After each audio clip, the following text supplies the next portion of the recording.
The airport buzzed with the usual hum of activity, a symphony of hurried footsteps, rolling suitcases and muffled announcements echoing through the vast terminal. Travelers moved in waves, some excited, others wary, but all united by their shared purpose of reaching their destinations. Amidst the sea of faces, a young boy named Jermel stood out, his wide eyes reflecting both curiosity and a hint of nervousness. Clutching his well-worn backpack, he stood close to his father, a tall, composed man dressed in an understated yet impeccably tailored suit. Jermel's father, Marcus, exuded an air of quiet authority, though his demeanor was warm and approachable.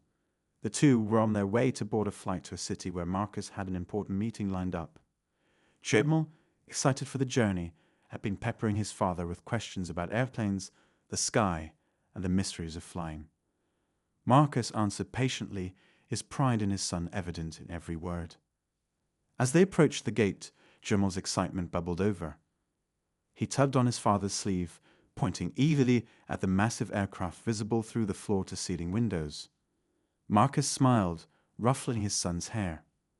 "That's our plane, buddy," he said, glancing at his watch to ensure they were on time. However, their enthusiasm was interrupted by a stern voice. "Excuse me, sir, can I see your boarding passes?"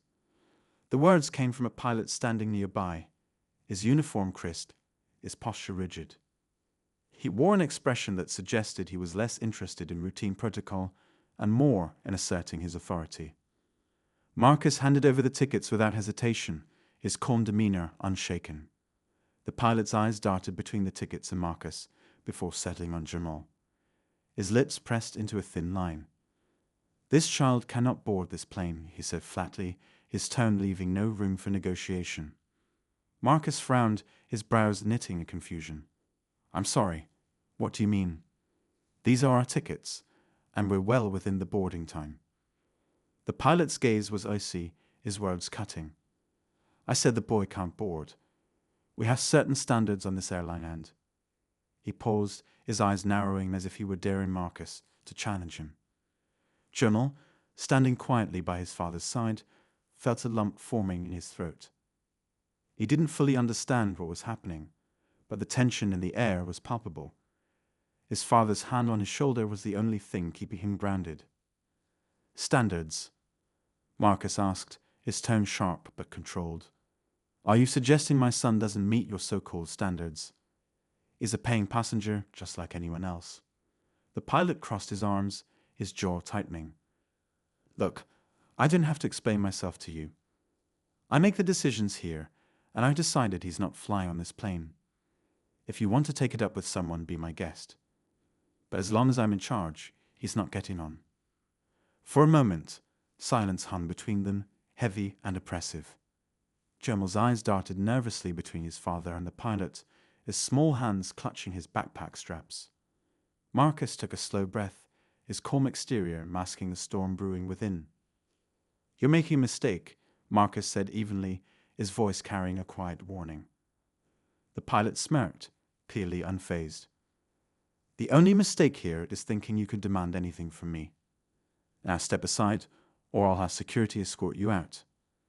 As the pilot turned to leave, Marcus's calm facade finally cracked, a flicker of something unshakable glinting in his eyes. He crouched down to Jermel's level, placing both hands on his son's shoulders. "Stay right here, Jermel," he said softly. "I'll be back in a moment." Jermel nodded, unsure of what his father was about to do, but trusting him completely. Marcus straightened, adjusting his suit jacket with deliberate precision before walking toward the airline counter with a determination that stopped people in their tracks. The pilot, still lingering nearby, watched with a smug expression, confident he had won. Little did he know, the man he had just dismissed wasn't just another passenger. He wasn't just a father trying to protect his son. Marcus was the owner of the very airline they were standing in, and he was about to remind everyone of it. The bustling airport continued its symphony of sounds, but for Jermel, it all seemed to fade into the background. He watched his father stride toward the airline counter with a mixture of curiosity and unease. Marcus moved with an air of quiet authority, every step deliberate, every movement precise. Jamal didn't fully grasp what was happening, but he could sense something important was unfolding. The pilot, meanwhile, remained nearby, his arms crossed and a smug smirk plastered across his face. To him, this was just another day of exercising power over passengers who, in his eyes, didn't belong. He gave Jamal a condescending glance, shaking his head as though dismissing the boy entirely. Jamal's chest tightened, and for a moment he considered speaking up. But what could he possibly say? His father always told him to respect authority, even when it didn't feel fair. But this felt different. At the counter, Marcus approached a middle-aged woman wearing a crisp uniform and a name tag that read *Linda*. She glanced up from her computer, her expression polite but distracted. "Can I help you, sir?" she asked, her hands hovering over the keyboard. Marcus leaned in slightly, lowering his voice but making sure his words carried weight. "Yes, Linda.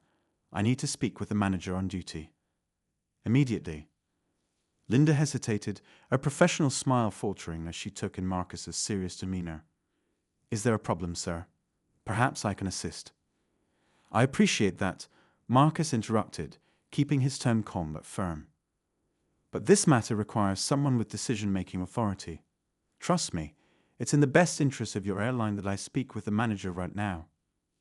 Linda's eyebrows knitted together in confusion, but she nodded and picked up the phone. As she spoke quietly into the receiver, Marcus glanced back toward Jamal.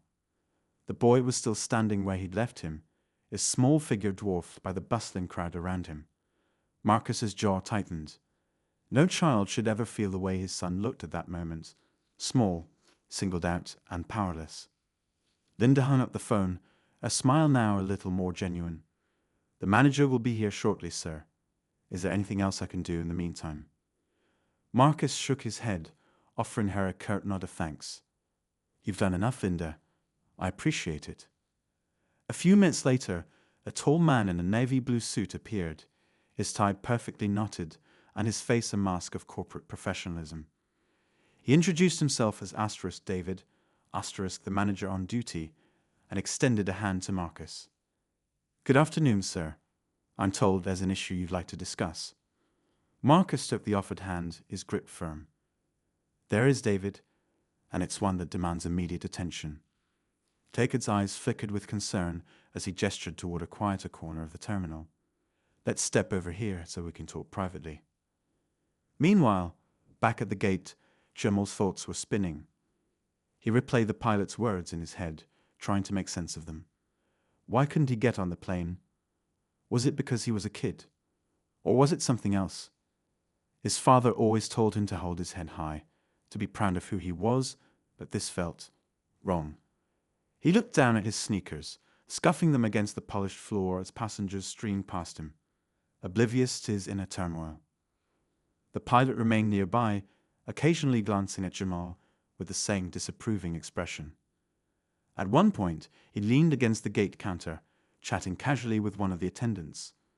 The way he laughed, as if he had nothing to answer for, made Jamal's stomach churn. Back in the corner with David, Marcus explained the situation with measured words, careful to keep his composure. "Your pilot," he began, his voice steady but edged with steel, "just informed me that my son is not allowed to board this flight. He didn't provide a valid reason, nor did he follow any protocol that I'm aware of." David frowned, his professional mask slipping slightly. "That's certainly unusual. Did he say anything specific?" Marcus's eyes narrowed. "Only that my son didn't meet the standards of this airline. Now, I've flown with your company countless times, and I'm well versed in your policies. There's nothing in them that justifies what happened at that gate." David's frown deepened, and he pulled out his tablet, quickly typing something into it. "Let me look into this. I'll need a moment." While David reviewed the flight manifest and company protocols, Marcus crossed his arms, his gaze sharp and unwavering. He wasn't just a father standing up for his son. He was a man who had worked tirelessly to build something meaningful, something that represented opportunity and equality. And now, in this moment, all of that was being challenged. At the gate, Jamal finally mustered the courage to speak. He approached the pilot cautiously, his small voice barely audible over the din of the terminal. "Excuse me, sir. Why can't I get on the plane?" The pilot looked down at him, his smirk faltering for a split second before he regained his composure. "It's not personal, kid," he said dismissively. "Sometimes rules are rules. You wouldn't understand." Jamal frowned, his hands balling into fists at his sides. He didn't know much about airline rules, but he knew when something wasn't fair. "My dad says rules should be fair," he said, his voice growing steadier. "Is this fair?" The pilot opened his mouth to respond. But before he could, Marcus's voice cut through the air like a blade. "Jamal, come here." Jamal turned to see his father standing tall, his expression unreadable but his presence commanding. The boy hurried to his side, instinctively reaching for his father's hand. Marcus squeezed it gently, offering his son a reassuring nod before turning his attention to the pilot. David followed closely behind, his face a mixture of concern and determination. He addressed the pilot directly, his tone firm. "Captain, I've been informed of an issue regarding this passenger. Can you explain your reasoning for denying him boarding?" The pilot straightened, clearly taken aback by David's sudden involvement. "I made a judgment call," he said defensively. "It's my prerogative as the pilot in command." "Your judgment call," Marcus interjected, his voice calm but piercing, "was based on what exactly? Because it wasn't safety, protocol, or policy. So, what was it?" The pilot hesitated, his confidence wavering for the first time. He glanced at David, who was now staring at him with a critical eye. I didn't have to explain myself to passengers," he said, though his voice lacked the conviction it had earlier.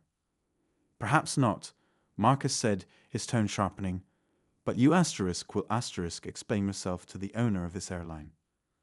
The pilot's face paled, his bravado evaporating in an instant. He opened his mouth to speak, but no words came out. Marcus let the silence hang for a moment, his gaze never leaving the man who had dared to dismiss his son. David, clearly caught off guard by this revelation, quickly recovered and turned to Marcus. "Sir, I wasn't aware." "You weren't supposed to be," Marcus interrupted, his focus still on the pilot. "But now that you are, I expect this matter to be handled appropriately." David nodded, his professionalism returning in full force. "Of course, sir. I'll ensure a full investigation is conducted, and I'll personally oversee the resolution of this incident." The tension in the air was almost tangible as Marcus finally turned to Jamal, crouching down to meet his son's eyes. "You okay, buddy?" Jamal nodded, though his grip on his father's hand remained tight. "Are we still going on the plane?" Marcus smiled, his expression softening. "We're not just going on the plane, Jamal. We're going to make sure this never happens to anyone else again." As Marcus stood, the pilot took a shaky step back, realizing the gravity of his mistake. The passengers around them, who had been watching the scene unfold with growing interest, whispered among themselves, their gazes shifting between the pilot, Marcus, and Jamal. The story was far from over, but one thing was clear. Marcus wasn't just fighting for his son. He was standing up for every passenger who had ever been told they didn't belong. And this was only the beginning. The terminal grew quieter, the earlier hum of activity now overshadowed by the simmering tension surrounding the gate. Jamal stood closer to his father, his young mind struggling to piece together what had just unfolded. Marcus's composed demeanor reassured him, but the lingering question of why they'd been singled out gnawed at him. His father always spoke about standing up for what was right. But this was the first time Jamal had seen those words put into action. The pilot, visibly rattled, took a step back from the confrontation. He shot nervous glances at David, the manager, and then at the growing crowd of onlookers. It was clear that the situation had spiraled far beyond what he'd expected. For years, he'd relied on his position to make unilateral decisions, rarely questioned by passengers or staff. But today was different. Today, he wasn't dealing with just any passenger. He was facing someone with both authority and conviction. David stepped forward, his voice measured but firm. "Captain, I think it would be best if you stepped aside while we sort this out." The pilot stiffened, his pride refusing to let him fully back down. I've been flying for this airline for over 20 years, he said, his voice tinged with indignation. I've made decisions in the best interest of the company and its passengers, and I don't appreciate having my authority undermined. Marcus turned to face him directly, his expression unreadable, but his eyes unwavering. Authority is a privilege, not a weapon, he said calmly. You chose to wield it against a child without cause. That's not leadership. It's abuse of power. The pilot opened his mouth to retort, but was interrupted by the sound of a suitcase tipping over nearby. The growing crowd of passengers had been inching closer, their curiosity piqued by the escalating confrontation. Whispers passed through the group like wildfire, and Marcus's words seemed to strike a chord with them. Among the onlookers was a woman in her late 30s, dressed in casual travel attire, holding the hand of a young girl.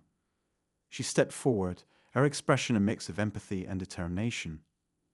I saw what happened, she said, her voice loud enough to carry but steady enough to command attention.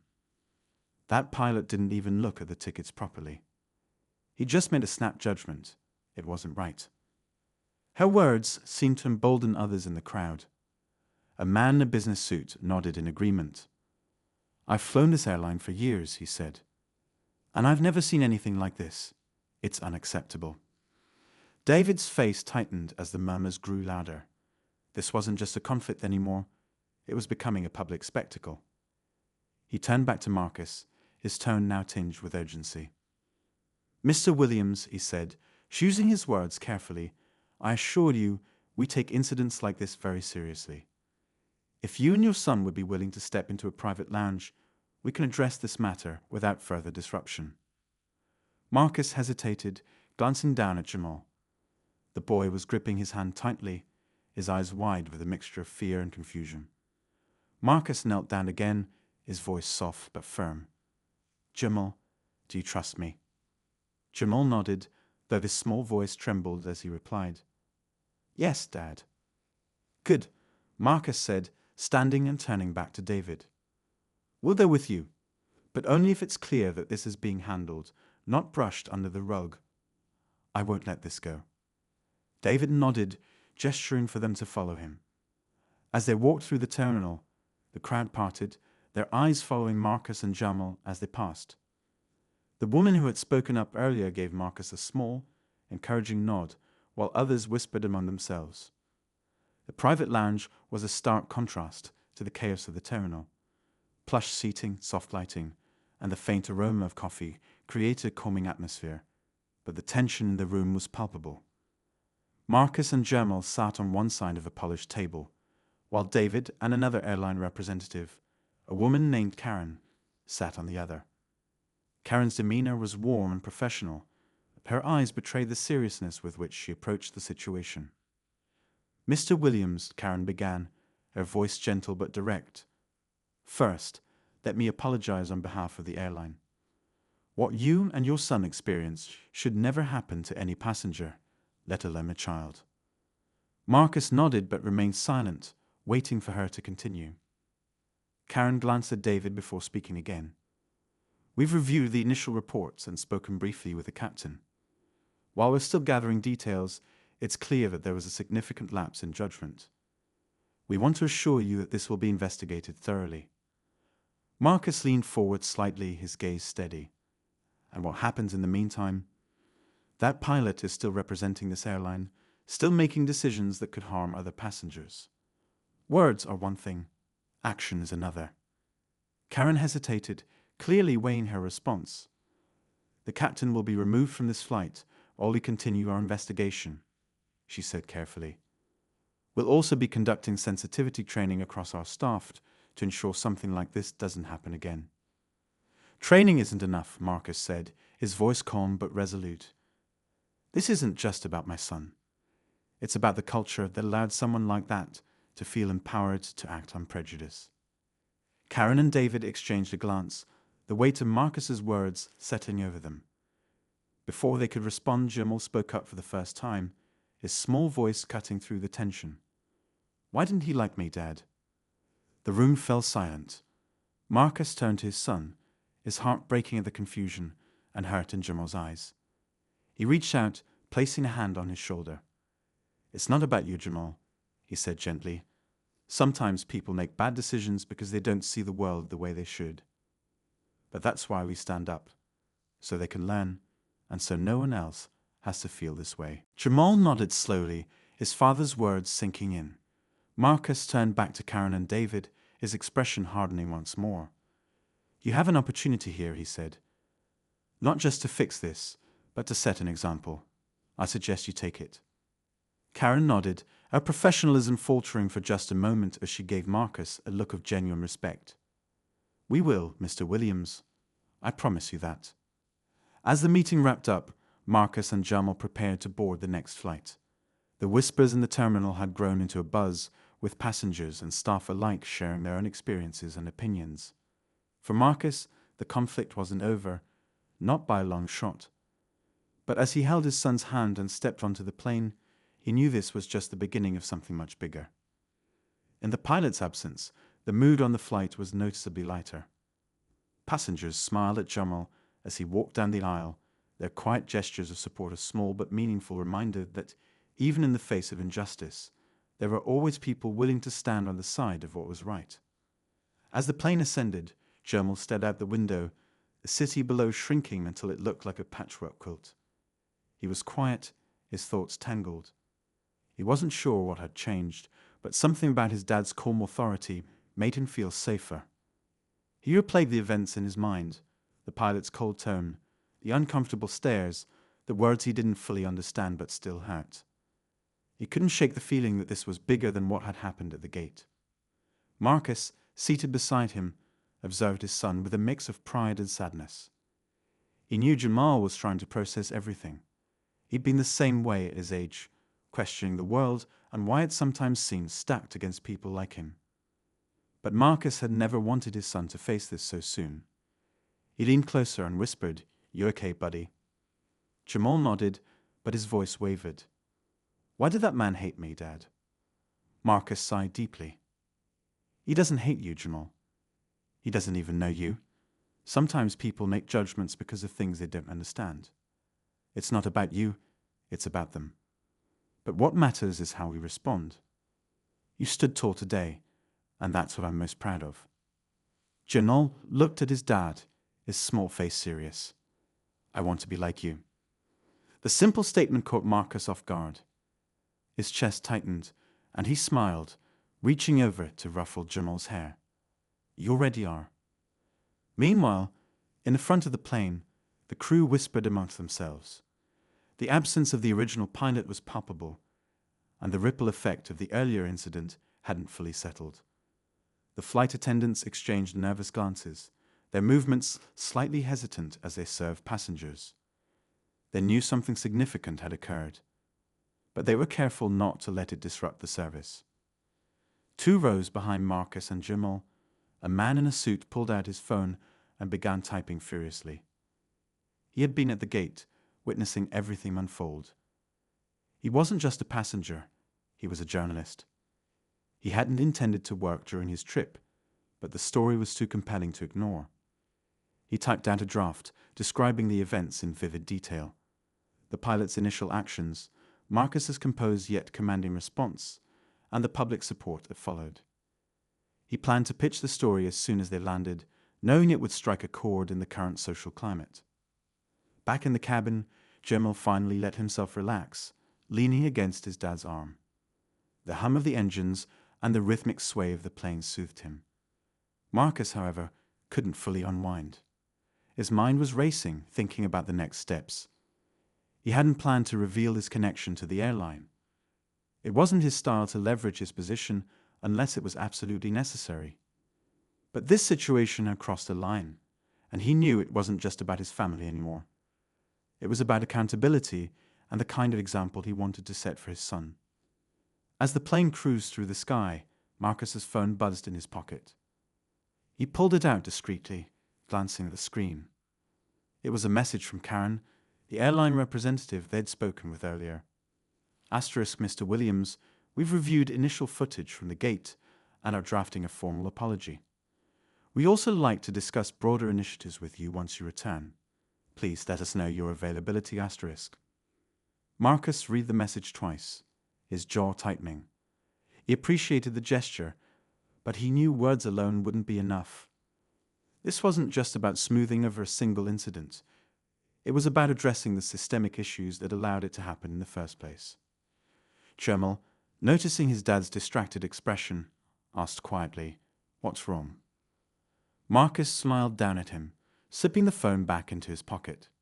"Nothing, Jamal. Just thinking about how we can make things better." The hours passed, and the plane began its descent. Jamal watched eagerly as the clouds gave way to the city lights below. Marcus, on the other hand, felt the weight of what was waiting for them on the ground.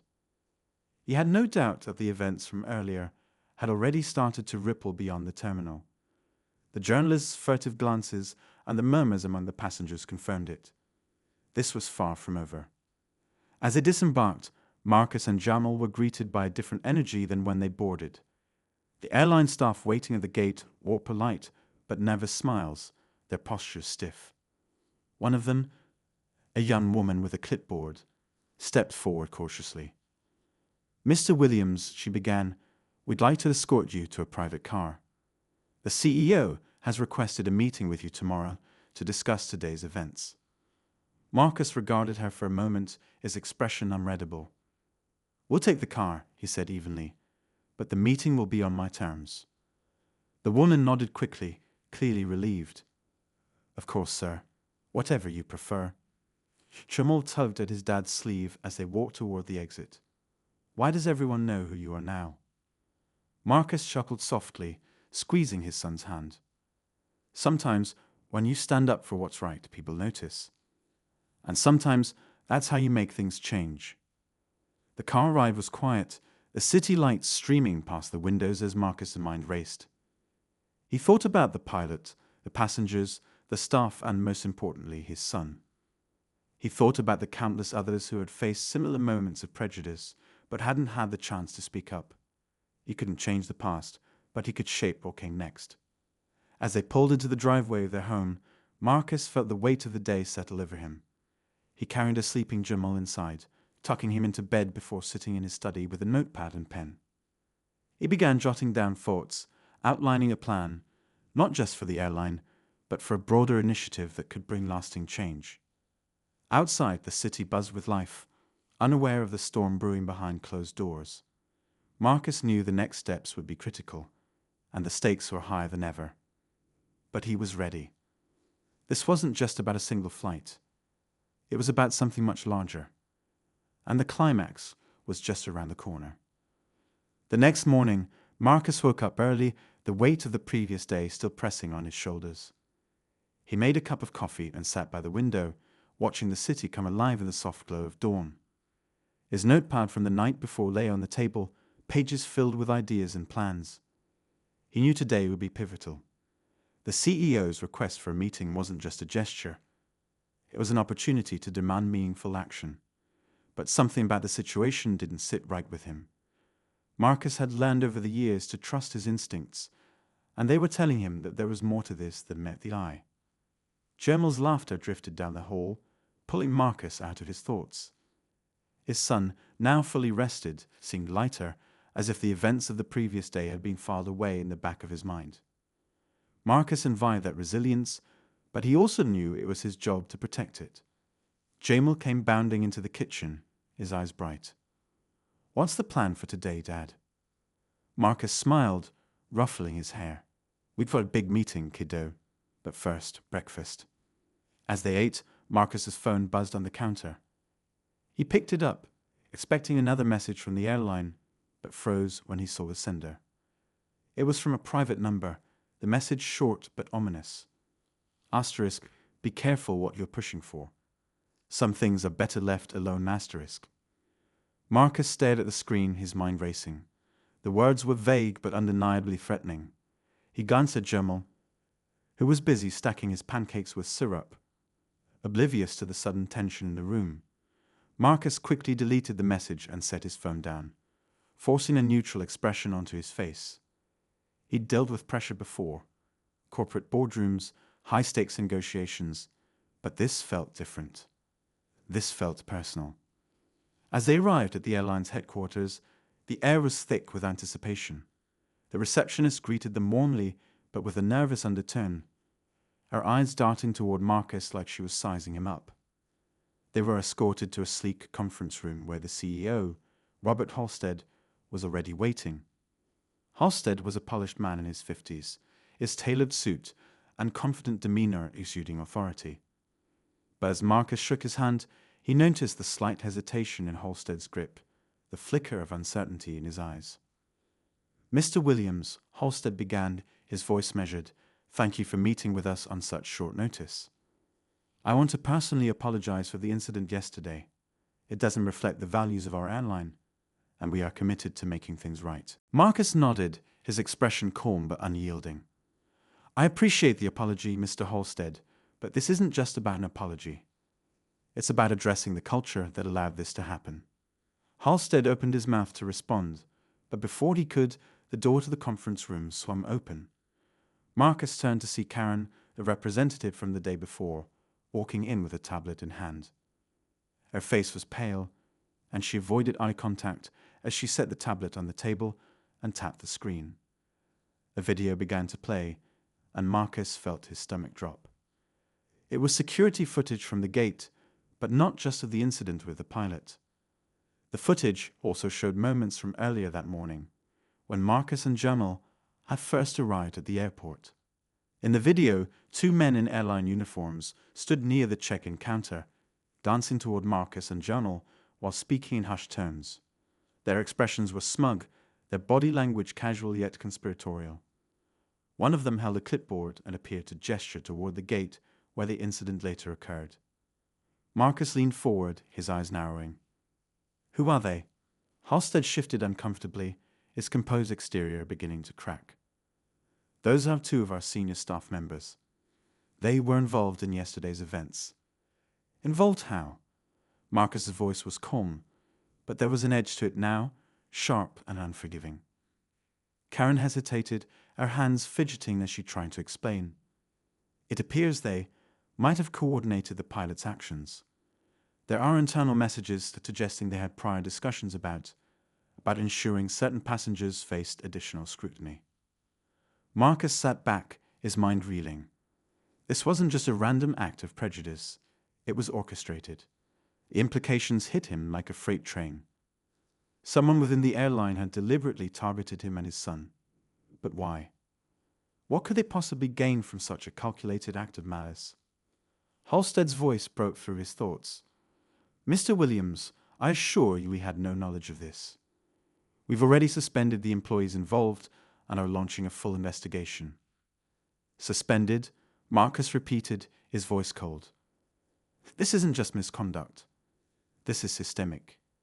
You have people in your organization actively working to undermine the trust of your passengers. You don't fix that with suspensions." Halstead opened his mouth to respond, but before he could, Marcus's phone buzzed again. He glanced at the screen, his jaw tightening as he read the message. "Asterisk, this is bigger than you think. Walk away while you still can asterisk." He looked up, his expression unreadable, but inside, his resolve hardened. Whoever was behind this wasn't just trying to silence him. They were trying to intimidate him. And that only made him more determined to see it through. The meeting ended with promises of further action and follow-ups, but Marcus knew this was far from over. As he and Jamal left the headquarters, the city's noise seemed louder, the world around them sharper. He held his son's hand tightly, his mind racing with possibilities. Someone was pulling strings behind the scenes, and the deeper he dug, the more tangled the web became. But Marcus wasn't afraid of the fight. If anything, the stakes had only strengthened his resolve. This wasn't just about justice for his son. It was about exposing the truth and holding those responsible accountable, no matter how high up the chain they were. And as the sun began to dip below the horizon, casting long shadows across the city, Marcus knew one thing for certain: the fight was just beginning. The sun dipped below the horizon as Marcus and Jamal returned home, the city's lights flickering on like 1,000 tiny stars. Marcus couldn't shake the feeling that the fight was far from over. The threatening messages lingered in his mind, each one a challenge rather than a deterrent. Whoever was behind this didn't just underestimate him. They had no idea how far he was willing to go to protect his son and uncover the truth. Later that evening, Marcus sat in his study with his laptop open, combing through the information Karen had forwarded after their meeting. Internal emails, employee records, and procedural documents painted a disturbing picture. The two senior staff members caught on camera weren't just complicit in yesterday's incident, they were part of a pattern. Marcus found references to other cases where passengers, particularly those of color, had reported discriminatory treatment, only for their complaints to be quietly buried. The deeper he dug, the clearer it became. This wasn't an isolated incident. It was a systemic problem, and it went all the way to the top. Jamal poked his head into the room, rubbing his eyes sleepily. "Dad, are you coming to bed?" Marcus smiled and motioned for him to come over. Jamal climbed onto his lap, resting his head against his father's chest. "Are you still working on what happened at the airport?" "Yeah, buddy," Marcus said softly. "But it's going to be okay. We're going to make things right." "Promise?" Jamal asked, his voice barely above a whisper. Marcus kissed the top of his head. "Promise." The next morning, Marcus received an unexpected call. It was from Robert Halstead himself. "Mr. Williams, I'd like to meet with you again. Urgently. There's been a new development." Marcus agreed, though he couldn't ignore the unease creeping up his spine. The meeting was scheduled for later that afternoon, and as Marcus arrived at the headquarters, he noticed the heightened security. Something had shifted, and it wasn't just the tension in the air. Halstead greeted him personally, leading him into a smaller, more private room this time. "We've completed our initial investigation," Halstead began, his tone unusually subdued. "And we've discovered something alarming." He handed Marcus a folder filled with documents and surveillance images. As Marcus flipped through them, his jaw tightened. The two senior staff members weren't acting alone. They were following orders. The paper trail led directly to someone high up in the airline's chain of command. Halstead's own second-in-command, a man named Richard Calder. Calder had been quietly orchestrating a discriminatory agenda for years, using his position to create policies and practices that targeted marginalized groups under the guise of security concerns. He had even falsified records to protect employees who shared his views. And now, facing exposure, Calder was desperate to cover his tracks. Halstead leaned forward, his expression grave. "I'm sharing this with you because I need your help. Calder is powerful, and if we're going to take him down, we need to do it together." Marcus studied Halstead carefully. For the first time, the CEO seemed genuine, his polished facade replaced by a man grappling with the consequences of what had been happening under his leadership. Marcus nodded slowly. "I'll help, but on one condition. This can't just be about Calder. We need to overhaul the entire system. Real accountability, real change." Halstead agreed, and the two began outlining a plan to expose Calder. Over the next few days, Marcus worked tirelessly, balancing his responsibilities as a father with his newfound role as an advocate.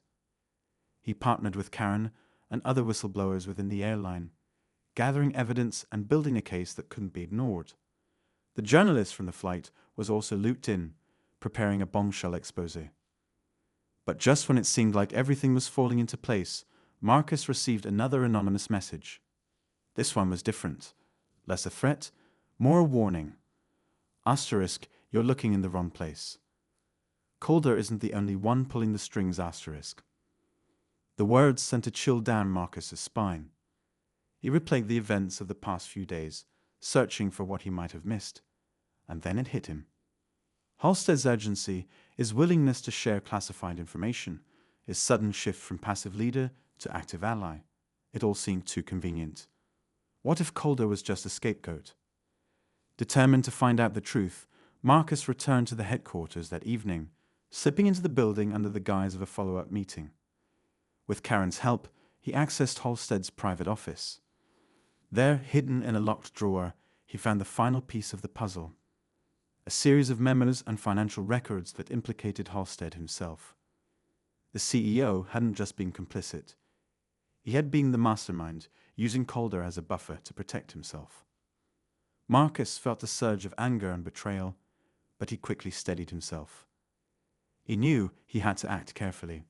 The next morning, armed with the full truth, Marcus confronted Halstead in front of the airline's board of directors. He presented the evidence, detailing not only Calder's role, but Halstead's calculated manipulation. The room erupted into chaos, with board members demanding answers as Halstead tried to defend himself. But it was too late. The truth was undeniable, and both Halstead and Calder were removed from their positions. The airline issued a public apology, pledging to implement sweeping changes under new leadership. Marcus, though exhausted, felt a deep sense of relief. He had fought not just for himself and Jamal, but for everyone who had been silenced or ignored. As he and Jamal boarded a flight a few weeks later, now as honored guests, Marcus couldn't help but smile. Justice had been served, but more importantly, a brighter future had been secured. And as the plane soared into the sky, father and son looked out the window together, ready to embrace whatever came next.